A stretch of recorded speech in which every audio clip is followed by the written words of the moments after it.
કુંભાર જ્યારે માટલું બનાવે છે ને ત્યારે સૌથી પહેલા માટી હાથમાં લે છે, પૃથ્વી તત્વ, પછી એમાં જળ ઉમેરવામાં આવે, પછી એને આકાર આપીને વાયુમાં સૂકવવામાં આવે, પછી એને અગ્નિમાં ભઠ્ઠીમાં પકાવવામાં આવે. 4 તત્વો થયા: પૃથ્વી, જળ, વાયુ અને અગ્નિ.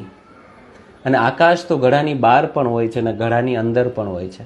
અંદર હોય એ આકાશ માટે ઘટાકાશ શબ્દ વપરાતો હોય છે. આ જ માટલું જ્યારે આપણા પાણીયારે આવે ને ત્યારે હંમેશા 4 તત્વો એની સાથે હોય છે: પૃથ્વી, જળ, વાયુ અને આકાશ. અને કોઈ પાણીયારે જ્યારે દીવો કરે ત્યારે આપણા પાણીયારે 5 તત્વો ભેગા થઈ જતા હોય છે. આ એ 5 તત્વો, એ પંચમહાભૂત કે એ 5 મટીરિયલ્સ છે કે જેમાંથી આપણું શરીર અને પૂરી સૃષ્ટિની રચના થઈ છે.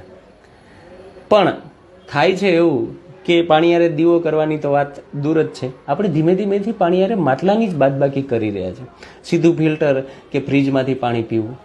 જોકે લોકો હવે ઓફિસોમાં પાણીની માટીની બોટલો લાવતા હોય એવું થયું છે.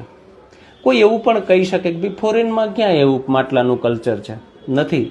પણ દરેક ભૌગોલિક વાતાવરણ પ્રમાણે દરેક સંસ્કૃતિની અમુક સમજણો હોય છે. એ સદીઓ, એ હજારો વર્ષ પછી એ સમજણ ડેવલપ થઈ હોય છે. એની કેટલીક જડતા ચોક્કસ આપણે ત્યાગી દેવાની હોય, પણ એની સુંદરતા છે એને ત્યાગવાની નથી હોતી. આ માટલું એવી એક સુંદરતા છે આપણી સંસ્કૃતિની.